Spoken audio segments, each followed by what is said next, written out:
So going into the study, we knew that there was this popular perception that the emergency department gives out lots of opioids. They give them out like candy. And we didn't think that that was necessarily what we saw in our own practice here at Mayo or colleagues at other institutions, but there just wasn't much information out there. So when we got the results that the emergency department was much better across the board, writing safer prescriptions, lower doses, a shorter duration, and for the appropriate formulations of opioids, we were a bit surprised, but also gratified.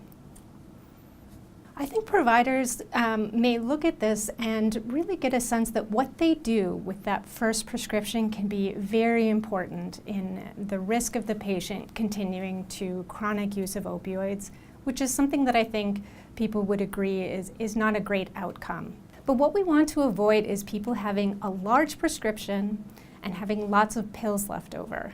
Because at that point, it becomes a risk for their family members and other people who come to their home that those drugs, we call it being diverted, where somebody who was not the intended recipient takes the drug and potentially takes it for non-medical reasons and in an unsafe way.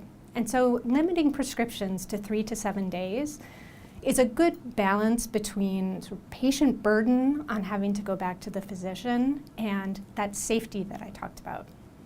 So there are a couple of things that we want to look at next. The first thing is to dig in more on why emergency physicians are doing so much better than physicians in other settings at writing these safe prescriptions. We have a couple of ideas.